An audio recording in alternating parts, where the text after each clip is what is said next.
in Beirut in 1983. And to my mind, this points to something very important that Benjamin Netanyahu said when speaking in Congress in front of the joint sessions in July, where he said, "Our fight is your fight, and our victory will be your victory." And I think this is a reminder of that. Israel's current and ongoing victories are also America's victories.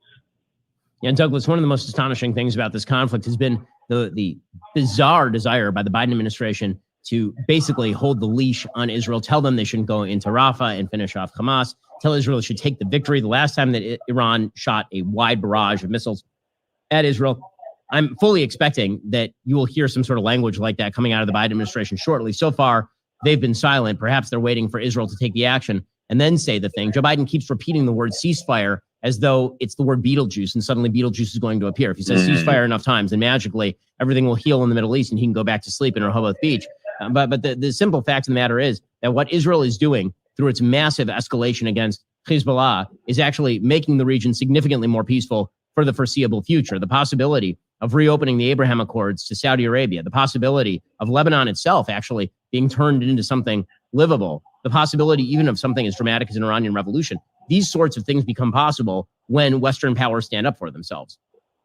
Yes, and everyone had hoped that the Americans would be among the most important allies, would be alongside Israel all the way in this. And as you mentioned, they haven't been. We've had the situation now for a year, which, for instance, Joe Biden and Kamala Harris have said you're allowed to retaliate, but not too much. We had, of course, Kamala Harris saying the Israelis shouldn't go into the Hamas stronghold of Rafah, because if you remember, she said she'd studied the maps, something which I'm sure no IDF colonel has ever done. And then we have this call for a ceasefire now, and it's flat out wrong. When you are winning, you have to push for total victory. And that's what the Israelis, I hope, are doing at the moment, what they should be doing. The Iranian ballistics being hurled at Israel as we speak are a demonstration, as we just heard, of Iranian revolutionary government weakness. All of their proxies have now been destroyed. Their proxies of Hezbollah are totally destroyed. Their proxy in Yemen, almost totally destroyed. The proxy in Hamas, almost totally destroyed. This means that Iran, the Iranian revolutionary government, which is holding that country hostage, values freedom. And I'd just add one other thing to that, which is, we have heard routinely in the last year from Biden and others, they always do the same thing. Ceasefire, important not to escalate, and much more. Flat out wrong. You don't have a ceasefire when you're winning. You don't have a ceasefire when your enemies are on their knees. You do not have a ceasefire when your enemies are on the brink of total destruction. It is not the case that peace is always the answer. And I would cite the book of Ecclesiastes for that very, very important moment. There is a time for all things upon the earth. There is a time for war and a time for peace. This is a time for war, and it should be a war to annihilate the enemies of Israel and the United States.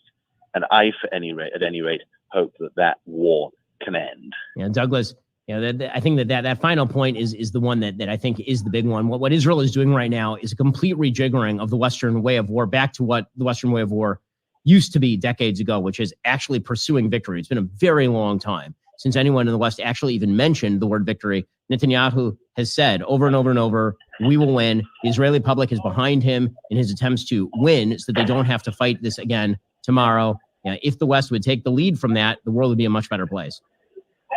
Absolutely, and amen to that. Well, that's Douglas Murray. Go check out all of his work, of course, over at Douglas K. Murray on Twitter. And, of course, check him out at the New York Post. All right, so that's Douglas Murray and Ben Shapiro discussing what just happened.